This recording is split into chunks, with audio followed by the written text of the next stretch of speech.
Assalamualaikum warahmatullahi wabarakatuh.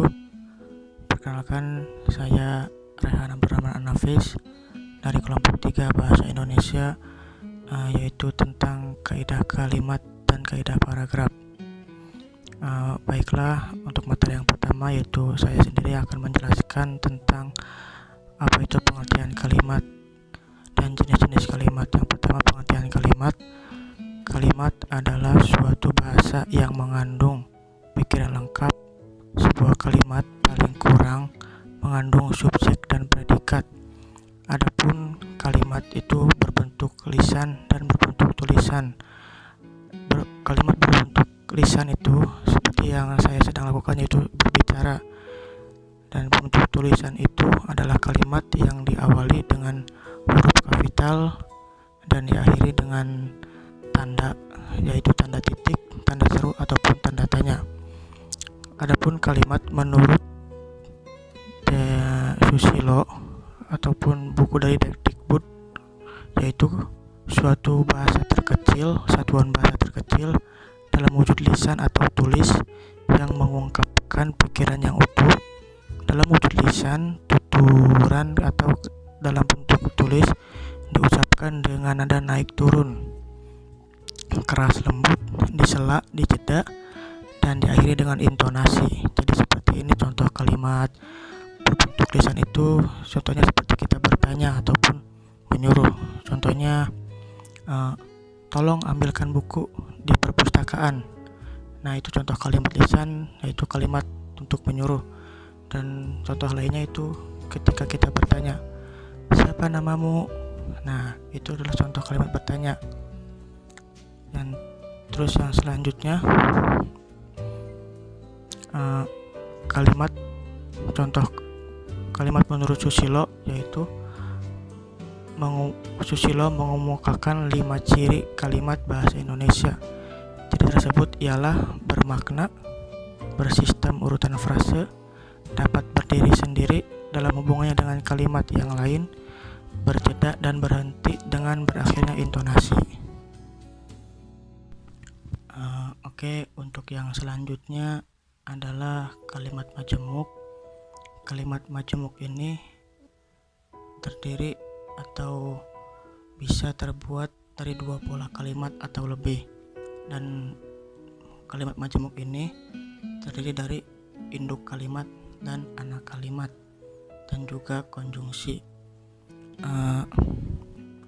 Untuk membedakan apa itu induk kalimat dan anak kalimat, itu biasanya induk kalimat diletakkan sebelum kata konjungsi atau kata penghubung, dan anak kalimat itu diletakkan setelah kata konjungsi atau kata penghubung.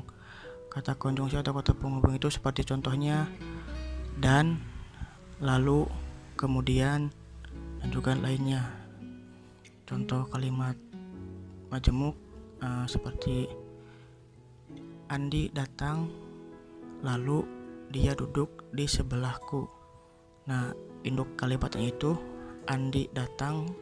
Mengapa? Karena kalimat itu diletakkan sebelum kata penghubung atau konjungsi, yaitu kata konjungsi di sini dan anak kalimatnya lalu ia duduk di sebelahku. Mengapa disebut anak kalimat? Karena diletakkan setelah kata konjungsi dan. Nah, seperti itu kira-kira. Mungkin hanya itu yang dapat saya sampaikan, kurang lebihnya mohon dimaafkan. Dan untuk materi selanjutnya akan disampaikan oleh saudari Muhammad Iqbal. Terima kasih. Untuk selanjutnya yaitu jenis-jenis kalimat. Ada 3, yaitu kalimat tunggal, kalimat bersusun, dan kalimat majemuk. Yang pertama itu kalimat tunggal adalah kalimat yang terdiri dari satu klausa bebas. Kalimat tunggal ini juga sering disebut sebagai kalimat sederhana ataupun kalimat kompleks atau kalimat simpleks, maaf. Mengapa disebut demikian? Karena kalimat tunggal ini benar-benar kalimat yang paling sederhana, yang terdiri dari hanya satu subjek ataupun satu predikat dan bisa juga ditambah keterangan. Seperti contohnya, dia seorang guru. Nah, itu adalah contoh kalimat tunggal dia adalah subjek dan seorang guru itu adalah predikat. Boleh juga ditambahkan keterangan seperti yang tadi saya jelaskan. Dia adalah seorang guru di sekolah Mandua Kuningan contohnya. Nah, kata di Mandua Kuningan itu adalah kata keterangan. Seperti itu contohnya. Nah, untuk selanjutnya yaitu kalimat bersusun. Kalimat bersusun adalah kalimat yang terdiri dari satu klausa bebas dan satu klausa terikat. Disebut kalimat bersusun karena dianggap adanya lapisan atau tersusun, yaitu bagian utama dan bagian bawah. Yang bagian utama itu yang seperti saya sebutkan yaitu klausa bebas, dan yang bagian bawahnya itu klausa terikat. Dipandang sebagai subordinasi karena bagian yang satu bergantung dari bagian yang lain. Klausa-klausa yang membentuk kalimat bersusun atau bertingkat ini tidak setara. Ada klausa utama dan klausa subordinat. Contohnya, dia tidak mencuci motor karena hujan. Assalamualaikum warahmatullahi wabarakatuh. Saya Muhammad Iqbal akan melanjutkan presentasi dari saudara Rehan, yaitu yang bagian C, definisi paragraf. Definisi lain dari paragraf adalah seperti apa yang dikemukakan para ahli dalam bidang kebahasaan di bawah ini. Yang pertama, menurut Ramlan, paragraf adalah bagian dari suatu karangan yang terdiri atas sejumlah kalimat yang mengungkapkan suatu informasi dengan ide pokok pengendalinya.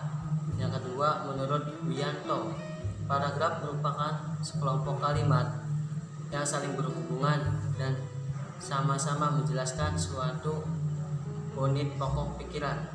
Paragraf menurut letak gagasan utama. Berdasarkan letak gagasan utamanya, paragraf dapat dibagi menjadi 3 jenis, yaitu yang pertama, paragraf deduktif. Jenis ini memiliki gagasan atau pemikiran utama di bagian awal rangkaian kalimat. Biasanya pada paragraf deduktif, gagasan utamanya berada di kalimat pertama. Sementara itu, kalimat-kalimat lainnya berisi penjelas yang mendukung gagasan utama yang telah dipaparkan di awal. Yang kedua, paragraf induktif.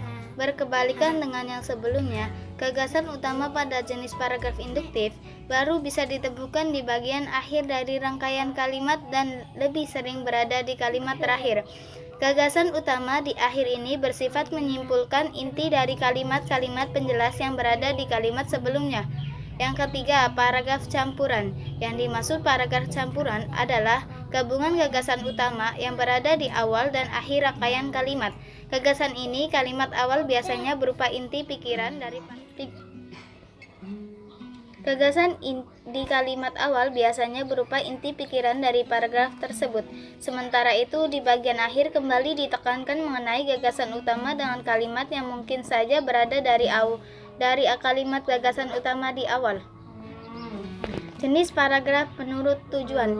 Isi dari paragraf tentunya memiliki berbagai tujuan. Ada yang sifatnya memaparkan, mengajak, mendebat, dan lain-lain. Berdasarkan tujuan dari isinya, paragraf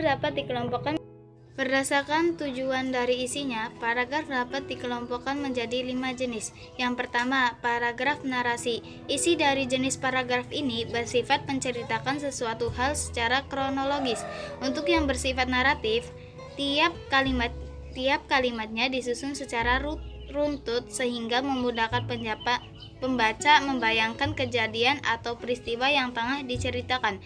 Karena sifatnya yang bercerita, pembaca akan menemukan sudut pandang dalam kalimat-kalimat di paragraf tersebut. Jenis ini biasanya dijumpai pada cerpen, novel, ataupun prosa bebas lainnya. Yang kedua, paragraf eksposisi. Yang dimaksud paragraf eksposisi adalah jenis paragraf yang isinya berupa penjelas untuk memaparkan fakta-fakta yang ada. Karena fakta yang menjadi dasarnya, tulisan-tulisan eksposisi cenderung bersifat ilmiah. Tujuannya adalah memberikan informasi yang detail kepada pembaca. Ciri-cirinya adalah memiliki fakta yang jelas dari berita ataupun penelitian dan tidak mencampurkan pendapat penulis penulis di dalamnya. Modal seperti ini cenderung dijumpai pada artikel-artikel berita.